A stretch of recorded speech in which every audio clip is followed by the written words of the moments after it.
Shanti.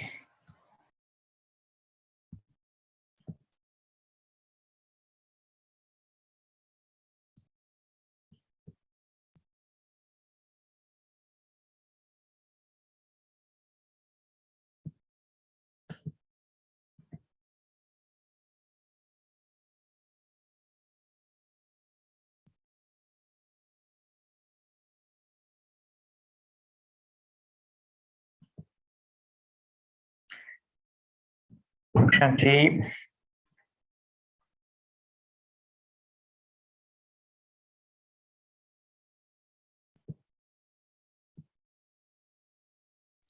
Shanti.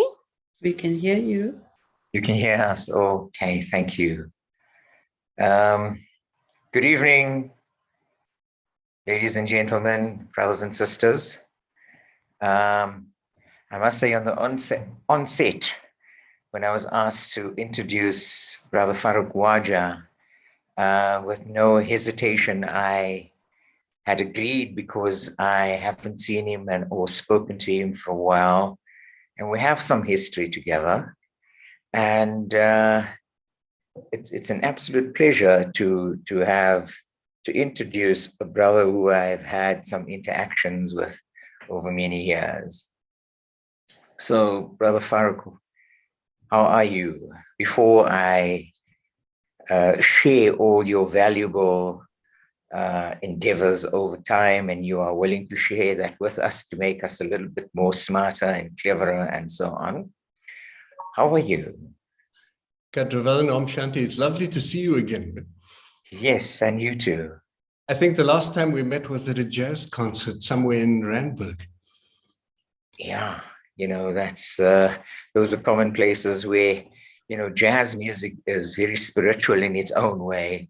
Yes, and very much. That's a lovely meeting spot. Yes.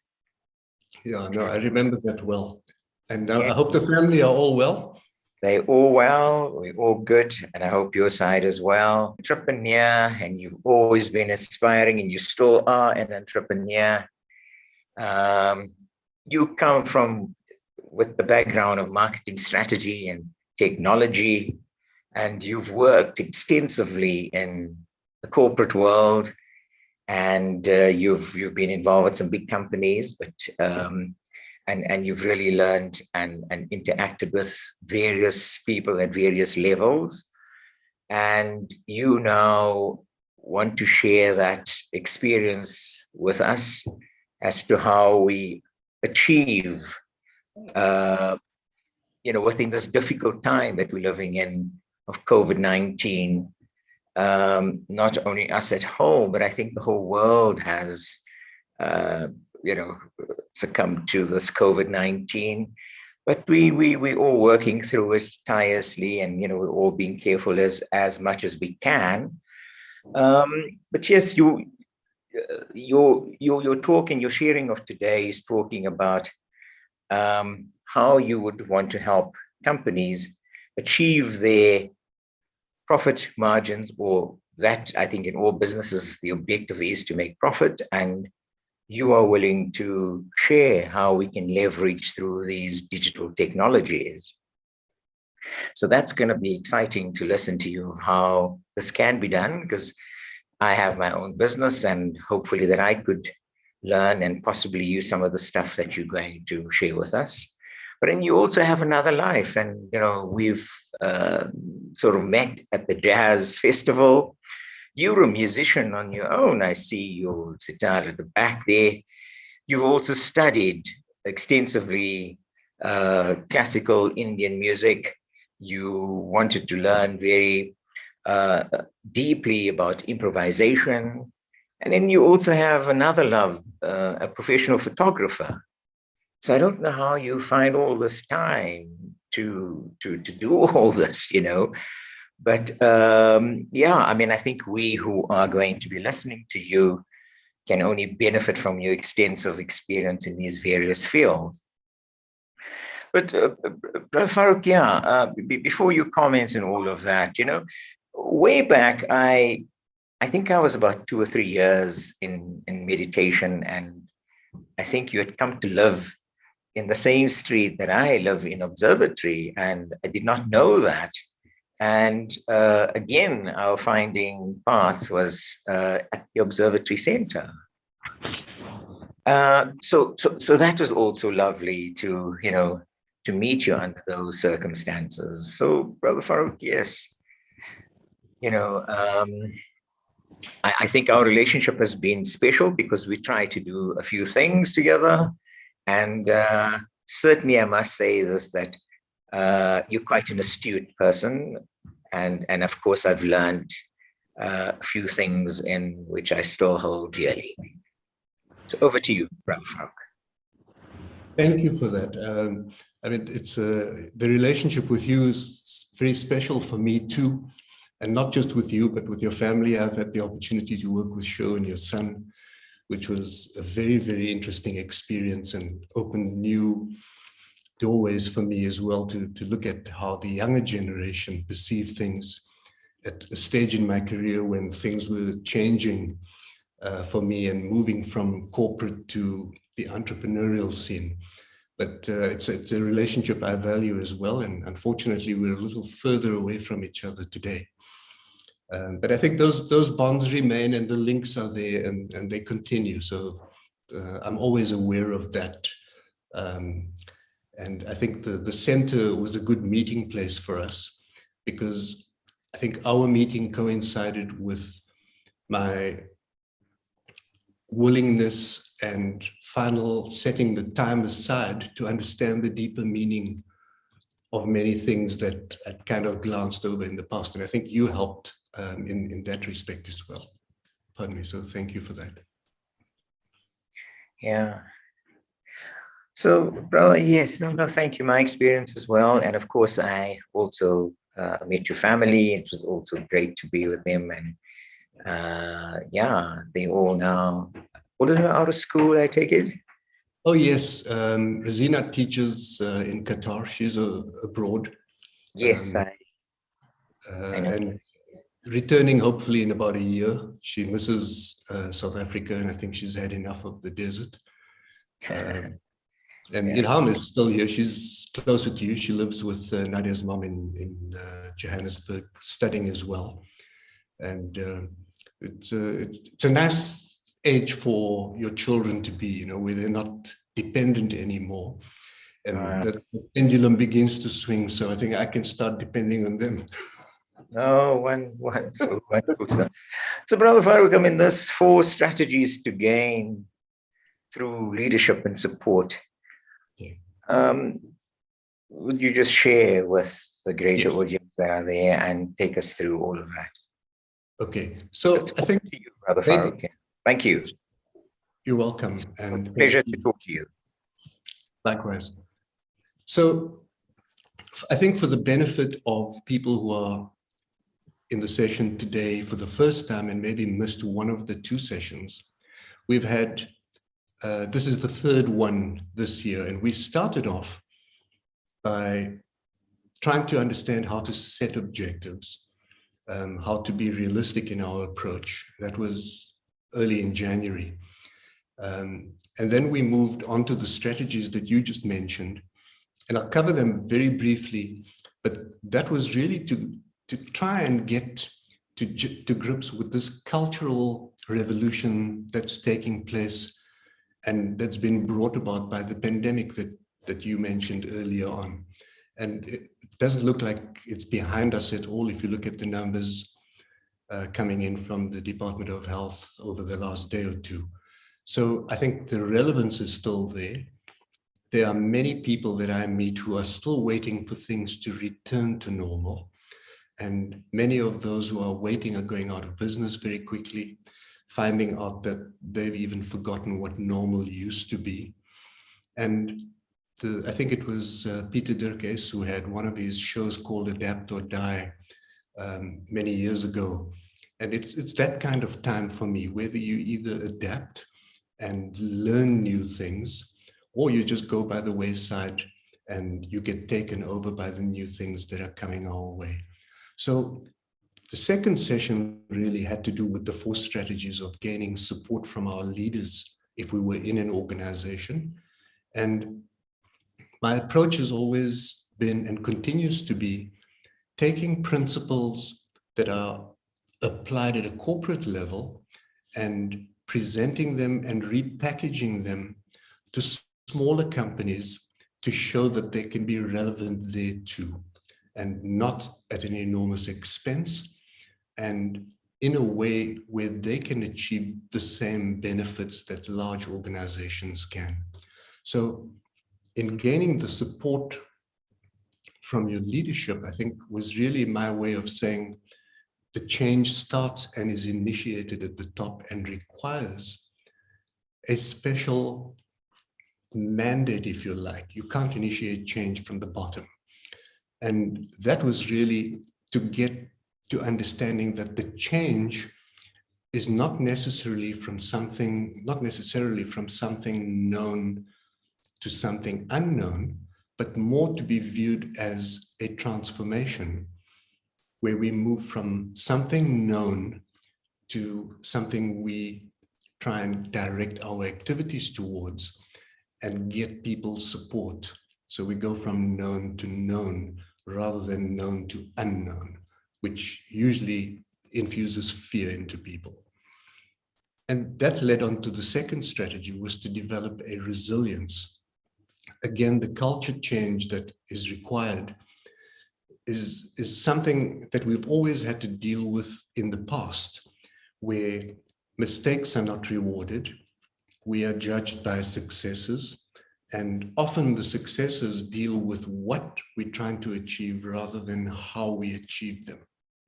So the learning process was in the background rather than in the foreground.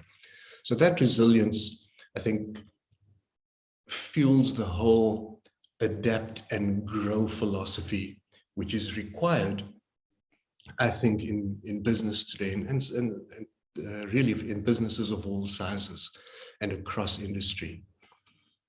That led to the third strategy, which we covered, which I called encouraging candor and supporting failure, and required us to take a new and fresh look at what we consider to be failure. And I often joke when I meet new people and I'm involved in an interview process, is one of the questions I ask is, can you please tell me what mistake you've made in the last 6 months? And the reason that question is asked is to determine how active they've been. Really, if you've made no mistakes, you've been doing nothing in the last 6 months. And if you haven't made any mistakes, that shows me that you're not trying hard enough, because it is impossible to continue to get things right in a business landscape like we have today. And leading on to the fourth element, which was really to do that from a position of humility, to actively listen, to engage with people, and to close that loop so that it's not just being driven from the top down, but really within the organization in a circular kind of fashion, with a feedback loop where the moment something is set as an objective or a goal, which is what we're discussing today, that the moment there's a snag that's hit in the organization and something can't be achieved, that is fed back to the top and action is taken and the learning process continues. So today, I thought we could talk about, and this is driven really by people who set New Year's resolutions. It starts out all very energetically in January, and by February it just dwindles into nothing because people have lost the motivation, they haven't measured their success, and they look at success as a measure in terms of where they are going forward, and they see this huge gap which they cannot possibly cover in one step. So today I'd like to talk about the importance of measurement, how we do things, and I'd like to introduce everything today suddenly has the word smart in front of it. And it took me 2 minutes on the web to find a nice image, and I've shared that with everyone in the chat, so you can open that when we get to it in a few minutes. But really the importance of measuring progress is really a guide towards your achievement. So if you set a goal and you start out, there needs to be some kind of measurement that satisfies you that you're making progress. And as you build a picture of the world around you, there needs to be an incremental approach that shows that we are actually gaining or losing, and that we can understand why we're doing that or why we're being successful. I was fortunate to work with a very dynamic leader whom you may know, Katravel, two brothers, Mark and Gary Israelson. And Mark was a fantastic leader and would often encourage me to do things differently. I came from a SAST background and things were very formal. And he would say to me, why were we so quiet at, pardon me, the flea market on Sunday? And if I didn't have a reason, he would send me back to the drawing board, and I would have to come back and not only say to him why we weren't busy, but also give him very specific reasons about why we were successful or why the turnover had increased. And that for me was an eye-opener, because here was a boss not merely content with the figure we'd achieved, but who had an interest in why we achieved it, to look at what we could replicate if we had something to do with it. And he was somebody that taught me that success and failure are equally important on a manager's checklist in terms of their contribution to an organization. So I think not only does it guide you in terms of whether you're achieving or not, but what it also does is it continues to motivate you. And if you are succeeding, even if it's in small steps, those successes motivate you to be more successful and become more successful as you grow into the future. So that for me is the reason why we measure things. And personally, I've always been interested in measuring whether it's the temperature changes or turnover in a certain business or staff turnover, whatever it is. The numbers have always been very interesting, and I love the statistical part of things. So to measure your progress, I would like to suggest that we do 3 or 4 things. I think the slide that I've given you has got 5 steps, and really they have to do, firstly, with setting something achievable. Usually in our goals, I always use this example because people identify with it, because we all came out of the pandemic a little heavier than we went into.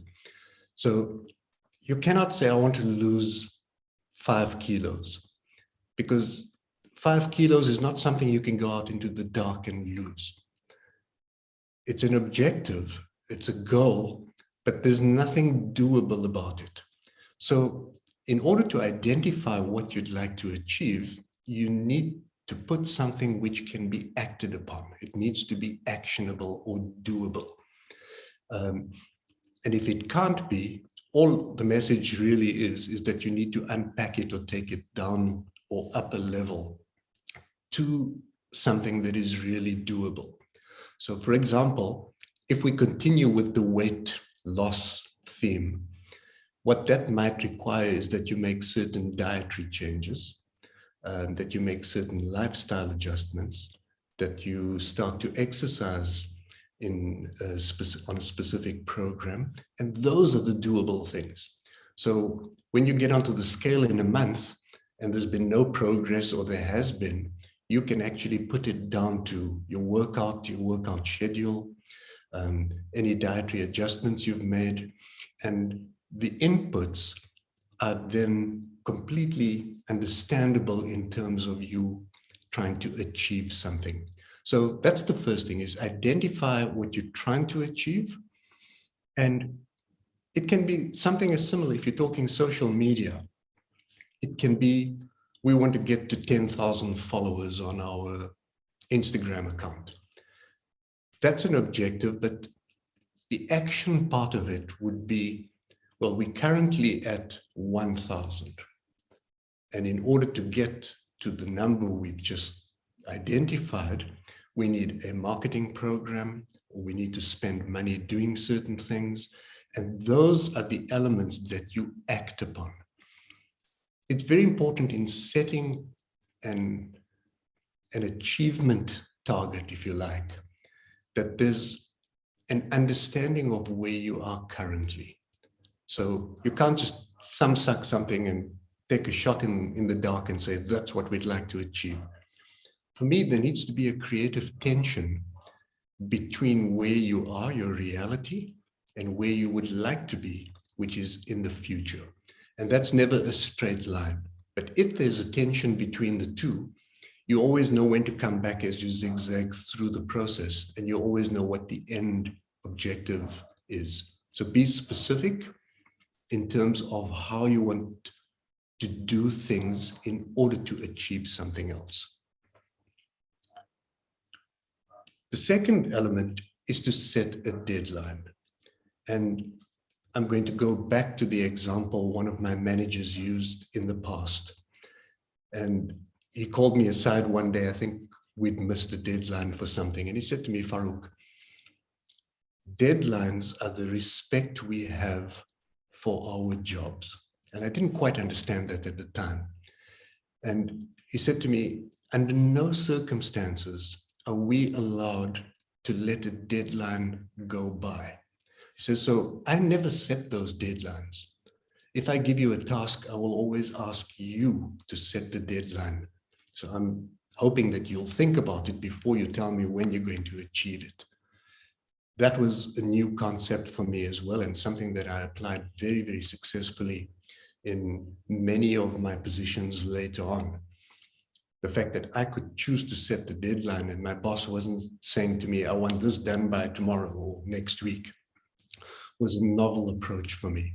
But what it did is it forced me to go down a track of planning and understanding, if you go back to point one, what the components of each of those objectives we have set were. So there was a realistic deadline. So when setting a deadline, I think there's an element of realism that is important for us to consider. And secondly, it need not be ambitious, because in your business, there'll be an element of urgency or importance, and that usually determines the pace at which we work. But he said something else afterwards. He said to me, under no circumstances do you allow a deadline to pass. What you are allowed to do is come back anytime before the deadline and say, Mark, we're running into a problem. We're not going to achieve next week's deadline or next month's deadline. We need more time or more money or more resources from elsewhere in the organization. So in order to achieve it, there's either going to be a higher cost or there's going to be a delay in the achievement of that. And that for me was also an important element which I took away from that experience working for the organization, is to set a realistic deadline and then respect that date. Don't let it just pass by and hope that no one notices. Is go to people and say, are you going to meet that deadline? Are there any problems? So realistic deadlines, very, very important. And if you take an example of, let's assume you need to write a book and you've just signed a publishing deal, and it requires that you write maybe 100,000 words over a 2-year period. You need to break it down almost into what you need to do daily. You can't just sit there and hope that when the 2 years pass, you will have reached your target. So often deadlines require us to further unpack, break apart things, and set individual deadlines for each of the tasks that are related. And that leads to the third element, which is setting milestones. And it's not really a fancy word, but it relates to an overall achievement. And a milestone is simply smaller measures that indicate our progress. So for example, if you were launching an organization, then a milestone would be we've registered the company, or we've signed our first deal, or we've banked our first check. Those are the important elements that determine the achievement, the deadline, the realistic component of everything that we do. So they all, you'll notice, contribute to motivating and building on smaller successes. So milestones are important because what that allows you to do is related to your everyday tasks. And if you go back one where we're talking about deadlines, the deadline is your reason for not being busy.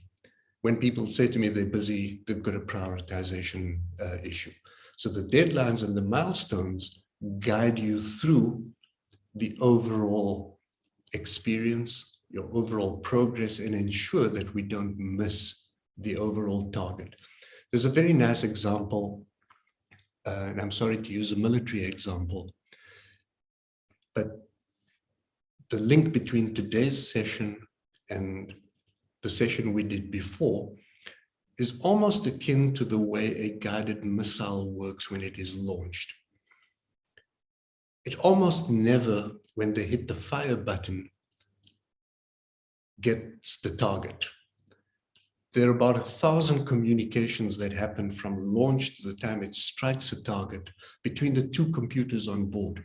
And adjustments are made all the time because of wind, because of elevation, because of other elements related to how the technology works. And one could argue that if the missile communicated with the base station 1,000 times, it made 1,000 mistakes.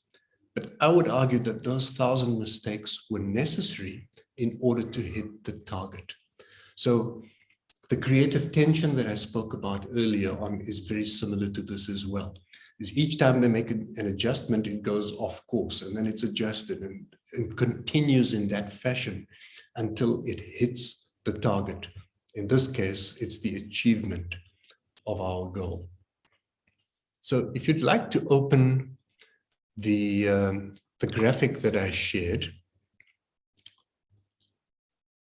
I'm going to introduce you to the concept of what the Indeed organization calls SMART goals or SMART objectives. And I've just covered through very, very quickly, but we're talking about being specific, and we've mentioned that already. So make it doable, make it effective. We've spoken about being able to measure it and defining exactly what determines whether we are doing, pardon me, or making progress, and whether we're making the progress according to schedule. The measurement part also allows us to make adjustments along the way. So specific, measurable, attainable or gettable is another word. But often what happens is we set unrealistic expectations, or we set very low expectations. I've worked in organizations where the objectives were always cut back. And I had a discussion with the one manager the one day for a company that we were consulting for. And I said to him, why are the targets so low? And he said to me, Farouk, it's very simple. Our management culture is almost entirely focused on achieving an objective or a sales target. So what we do is we make sure we set a lower target and we always achieve them because we always go above it. That to me didn't make sense, because as an organization goes through its life cycle, there's a growth phase. And if you don't achieve and set realistic targets in your growth phase, when you get to the mature or decline part of that life cycle, you don't have an opportunity to recoup all of those losses. So attainable means realistic as well. And it means that some thought has gone into what it is you'd like to achieve. The R is for relevance. Your goals should align with any of your company values, your long-term objectives. And again, if you're talking about an overall goal, breaking it down into little components, setting milestones, there needs to be a relevance and they need to connect up. And then finally, the T, which is time-based again, and those are the deadlines we spoke about. So again, those need to be realistic. They need to be ambitious so that we continually challenge ourselves. And the time-based allows us to make sure that our time is being allocated appropriately.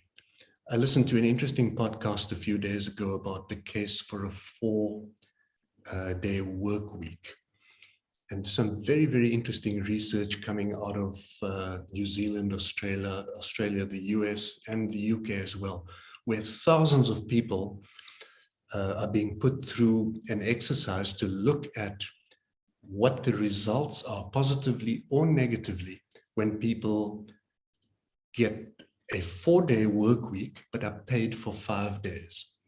And the results are more productive employees, happier people,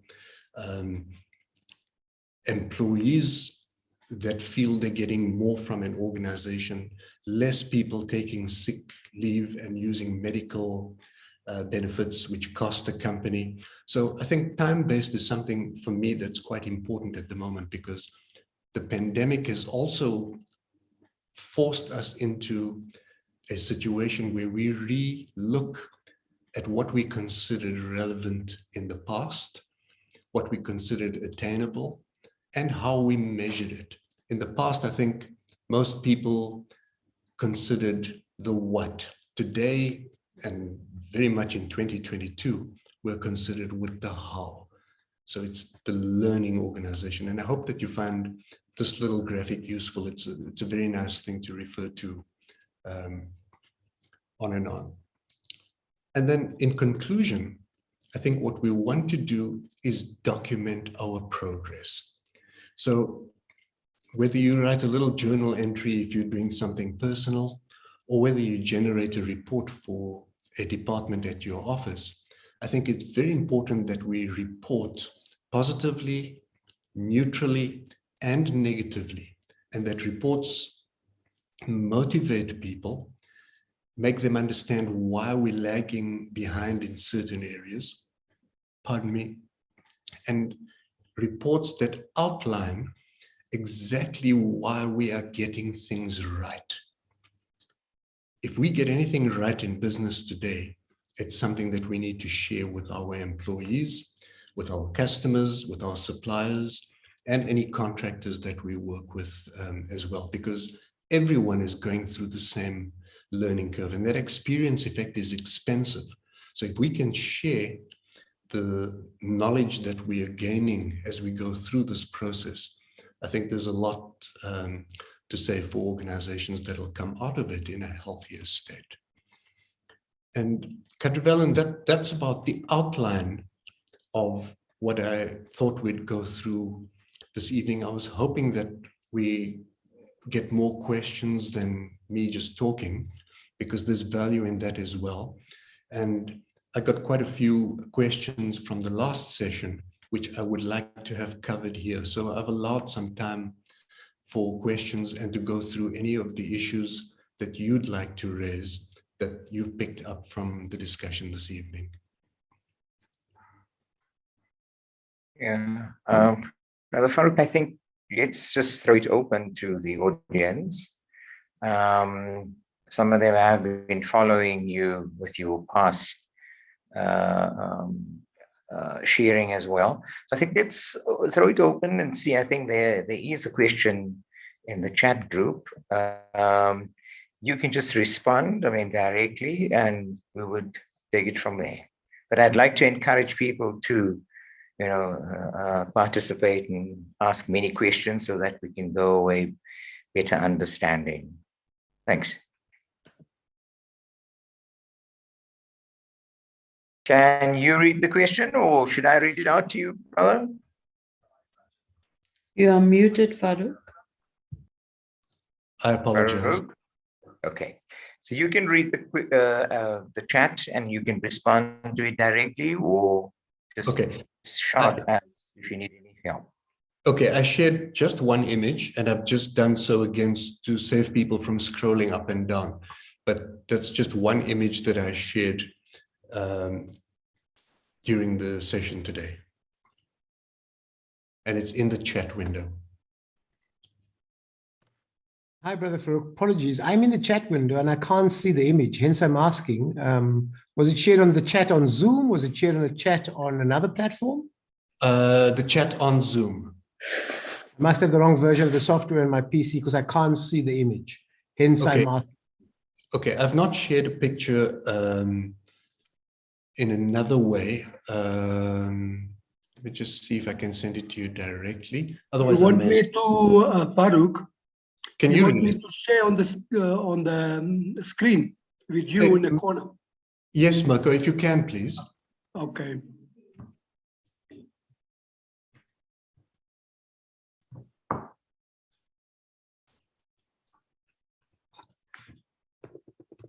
Thank you. I thought your talk was very informative. And if I could ask a question, there, now I see it. Okay, great. Thank you, Mirko. I think the question that comes to mind is, in terms of achieving our goals, I was listening to a very informative chat the other day by another brother who was telling us about how to gain the support of others by making yourself almost a magnet to attracting from them. And I wanted to check from you, from your perspective, how we can, in your experience, become that magnet to attract support for big goals that we are trying to achieve. Thank you. Thank you. I think that's an interesting question. And I think when you use the word magnet, I think the key thing out of the last session that I understood, having gone through the session online, was that you're dealing with a change in culture. And that as leaders, the magnet that you refer to, we need to lead by example, is the first thing. We cannot expect as managers and as senior people in an organization to dictate or manage or use a top-down approach. So the learning that I speak of is not just the workers out there and down there that need to learn. It's a learning curve and a learning process that the entire organization needs to go through. The relevant part of your question is that many of the senior managers are not tech savvy. They're not technology oriented. Many still have secretaries who read their email and who write things for them. And I think we need, as leaders, as senior managers, to be able to embrace that technology, that technological revolution. And it's no longer a tablet, a phone, and a computer on our desk today. Today, it's about artificial intelligence, it's about algorithms, and it's about a host of new platforms that just take us by surprise every single day. So I think the humility I spoke of requires that we take a humble approach and that we understand what our learning gaps are as well. And those require the same approach: to set learning objectives, to measure it, to make sure that they're attainable. Even if you just set a small little goal that says, I want to learn TikTok next month. You don't have to become a master at doing a video of yourself doing a dance, but you need to understand what TikTok is used for, who uses it, why they use it, how your business can benefit, how employees can benefit or not benefit, what the data usage implications are, what the costs are to advertise on the medium. And that can be done if you take a very thoughtful and deliberate approach in an hour. So you have an overall understanding of the process rather than an understanding of each of the components and how they work together. So I think we own the process, we take a humble approach, and we understand what the gap between where we are as managers and where we ought to be in the future. Does that answer your question?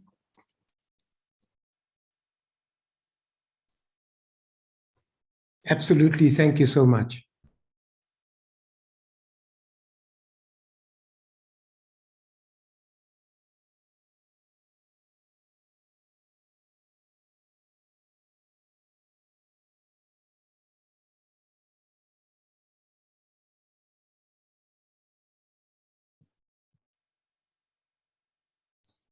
Kadrilani, are you still there?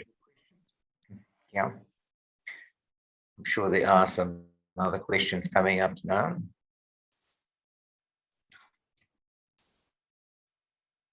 Farouk, while we're waiting for some questions to come through, I mean, when you talk about the measurables, I mean, earlier on we talked about how we can have, the objective is to obviously increase your profits.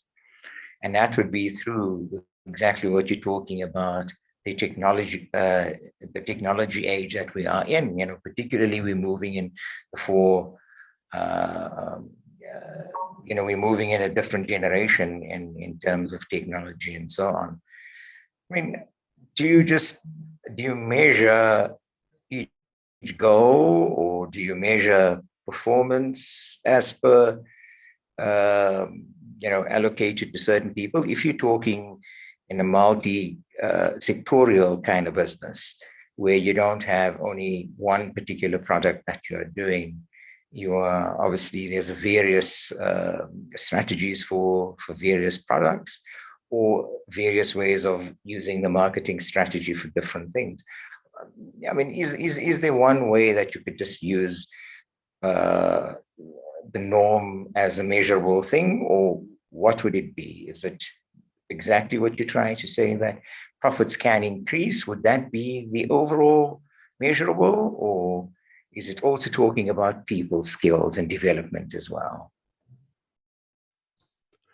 It's a very important question, and the key word, I think, is relevant.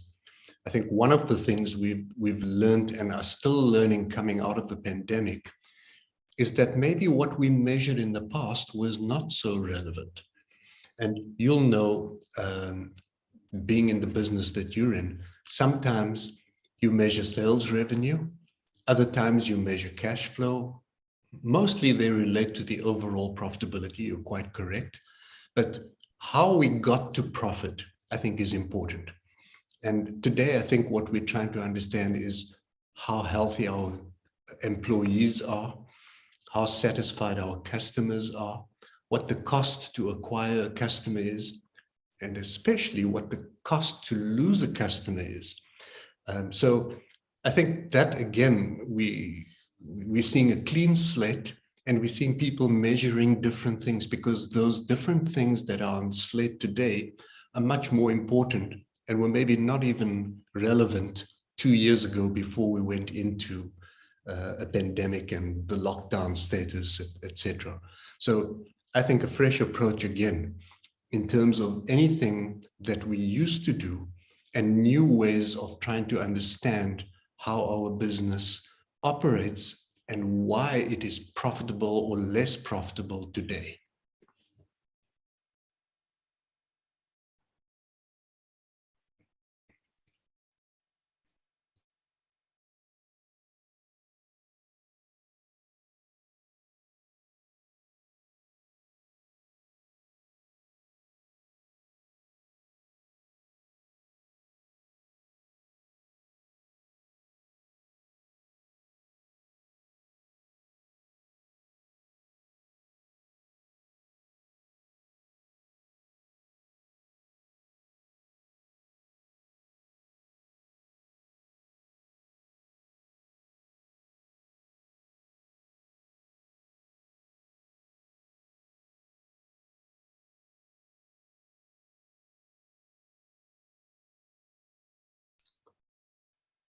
Any other questions? How do you actually feel that within the personality of the person who is leading all of this, with the necessary skills? Kadrivel, I heard part of that question, not all of it.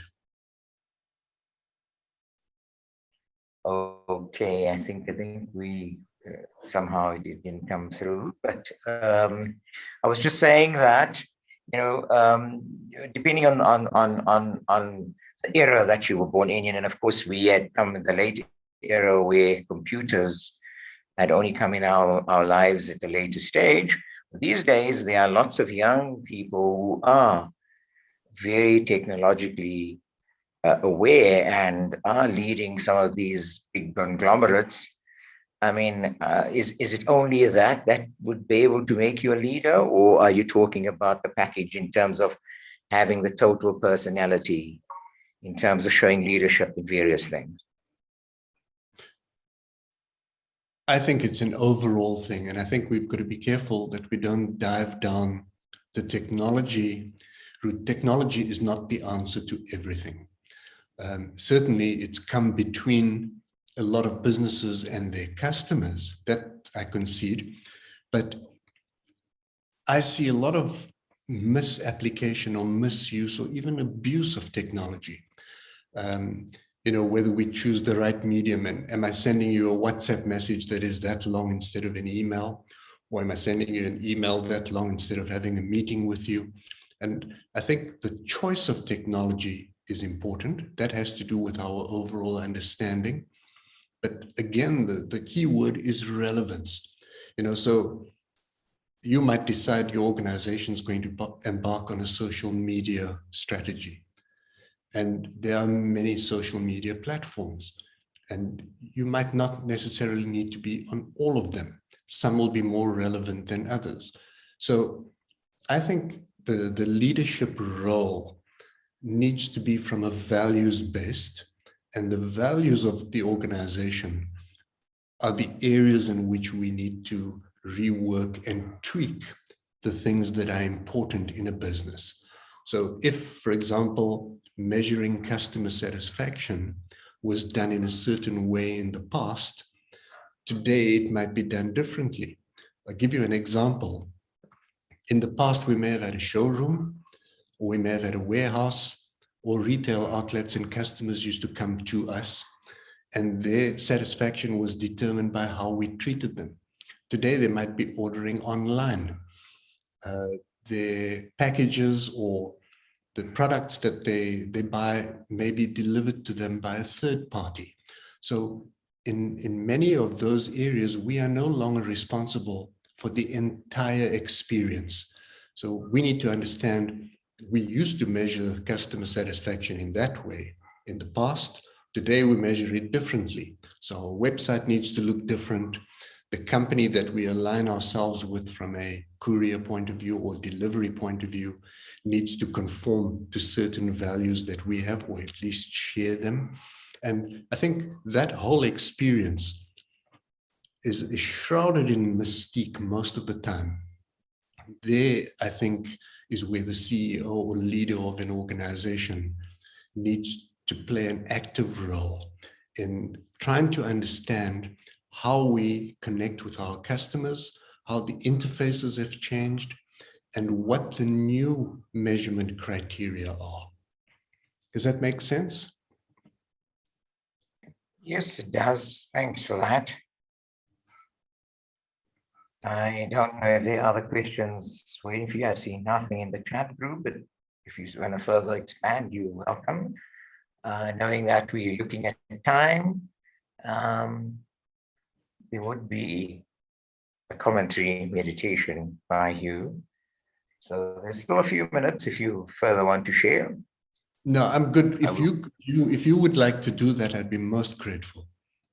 Can I add a comment, Father? Yes, with pleasure. I think the question that, if I'm pronouncing his name correctly, Qadr Falan raised, and that you so eloquently shared. Yeah. I've been a spiritual scholar now for a few years with this esteemed institution called the Brahma Kumari World Spiritual University. And before I became a student, there was a calling that brought me here. That is that I wanted better. I wanted to know better. I wanted to think better.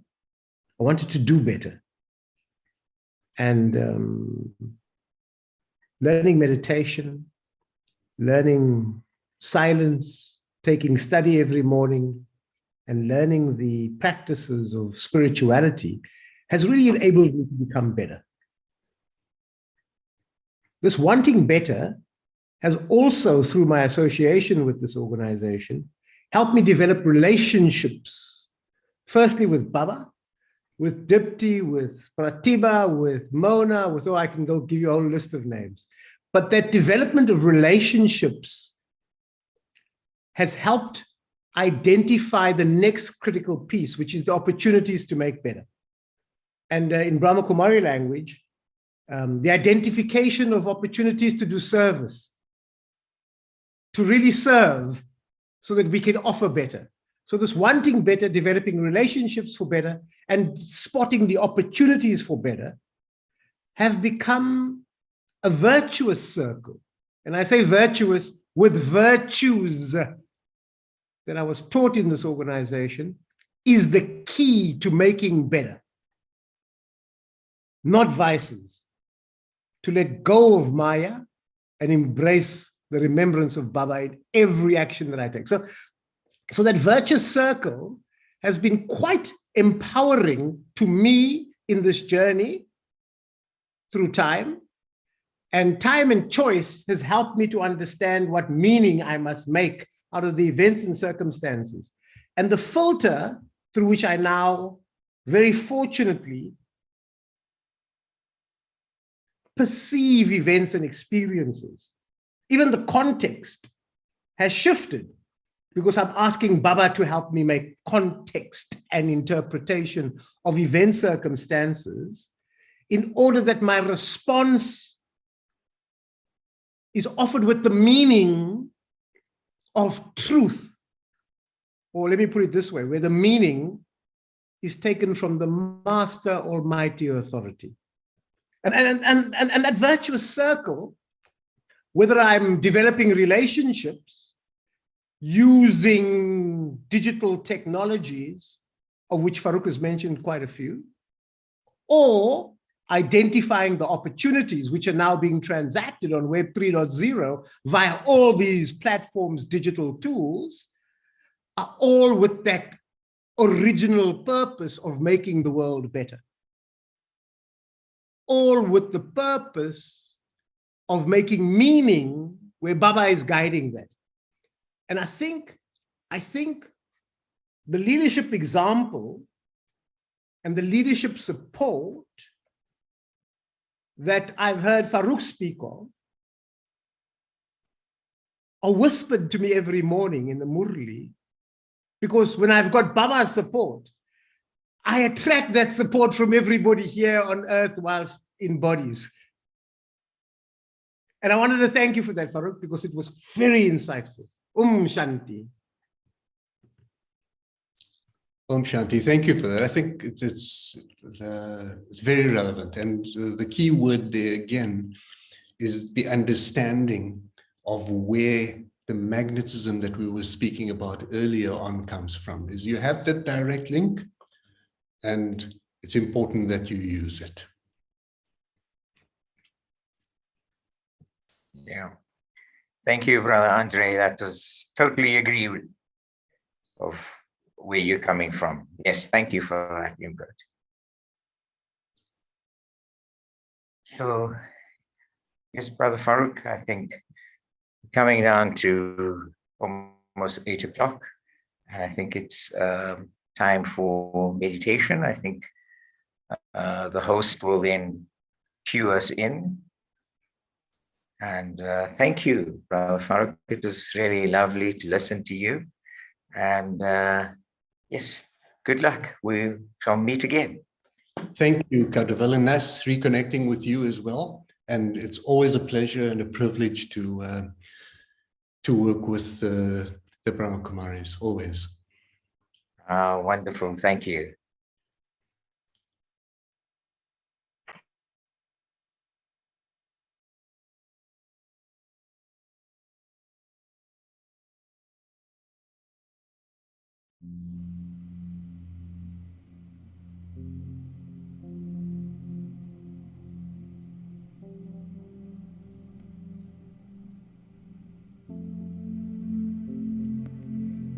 Every single thought I have is a seed,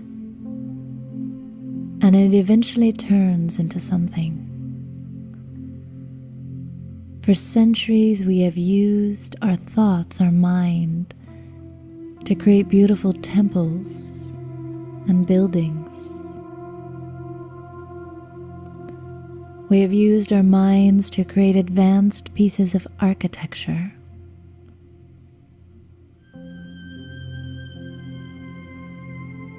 And we have used our thoughts to develop skills, to create art, performances. Our thoughts are capable of creating wonders in the physical world. But the soul is the thinking being. And when I make my thoughts spiritual, I am capable of creating wonders in my internal world. When I make my thoughts spiritual, I can become the curator of experience. For instance, I can look at a beautiful landscape with ordinary eyes, or I can listen to the beautiful sounds, and I can see the beautiful design, and let myself reflect on the wonder of how beautifully this earth is designed.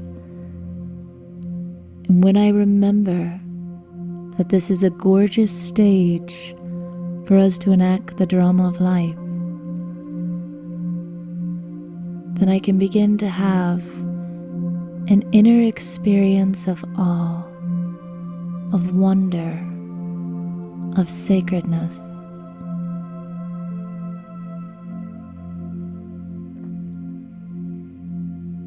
When I look at my relationships and those I come in contact with on a daily basis as just ordinary beings, then my relationships will be ordinary. But if I use my thoughts to see them as spiritual beings on their own journey through time, as divine creations, as children of God, then my relationships will become deep, loving, and full of substance. My thoughts change the way I see the world. They change the view I have of everything around me.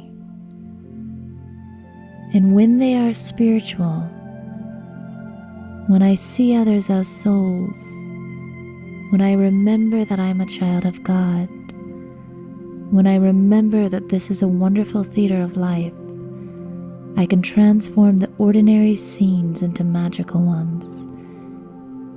And I can begin to create spiritual experiences with each thought I think. I contribute to the piece of art that is known as my life.